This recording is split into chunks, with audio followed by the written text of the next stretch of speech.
نحمدہ ونصلی علی رسولہ الکریم اما بعد۔ میرے دوستو، ہم دنیا کے اندر آئے ہیں، یہاں ہمیشہ رہنے کے لیے نہیں آئے بلکہ جانے کے لیے آئے ہیں، اور جو عمل ہم یہاں کریں گے وہی ہمیں قبر میں اس کا صلہ ملے گا، آخرت میں اس کا ہمیں صلہ ملے گا۔ اللہ کے نبی علیہ السلام نے ارشاد فرمایا کہ 3 چیزیں ایسی ہیں جو مرنے کے بعد قبر تک انسان کے ساتھ جاتی ہیں۔ نمبر 1، جب بندہ فوت ہو جاتا ہے اس کو غسل دیا جاتا ہے، اس کو کفن پہنایا جاتا ہے، اس کے بعد اس کو لے کر اس کے اہل و عیال، رشتہ دار اس کا جنازہ لے کر اس کو قبر میں پہنچتے ہیں، تو سب سے پہلے مرنے کے بعد جو چیز انسان کے ساتھ قبر تک جاتی ہے وہ اس کے عزیز و اقارب ہیں، اس کے رشتہ دار ہیں، اس کے اہل و عیال ہیں، اور اس کے جو ہیں دوست احباب ہیں، اس کے یار ہیں، جو اس کو لے کر قبر تک پہنچتے ہیں۔ میرے دوستو، اللہ کے نبی نے فرمایا کہ اس کا جنازہ پڑھنے کے بعد وہ جو رشتہ دار ہیں اس کو قبر تک پہنچاتے ہیں۔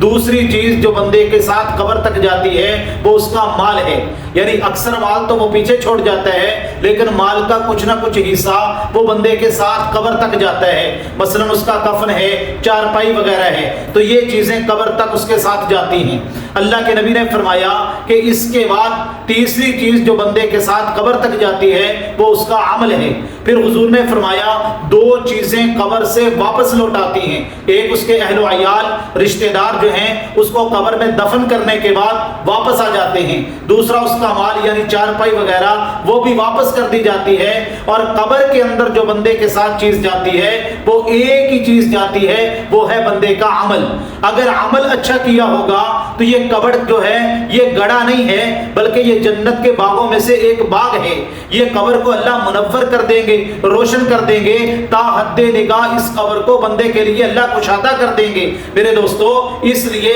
ہمیں مرنے سے پہلے اپنے اعمال پہ توجہ دینی چاہیے۔ حضور علیہ السلام نے فرمایا ان اللہ لا ينظر الى صورکم واموالکم ولکن ينظر الى قلوبکم واعمالکم، کہ اللہ پاک بندے کی شکل و صورت کو نہیں دیکھتے، یہ کتنا خوبصورت ہے، یہ کس حسب نسب کا ہے، اللہ یہ نہیں دیکھتے، بلکہ اللہ تو بندے کے اعمال کو دیکھتے ہیں۔ اگر اعمال اچھے ہوں گے تو اللہ تبارک و تعالی اس بندے کی آخرت والی زندگی بھی اچھی کر دیں گے، اگر اعمال خدا نہ خواستہ برے ہوئے تو آخرت والی زندگی بھی جو ہے وہ میرے دوستوں بری ہوگی۔ اللہ تبارک و تعالی ہمیں مرنے سے پہلے مرنے کی تیاری کرنے کی توفیق عطا فرمائے۔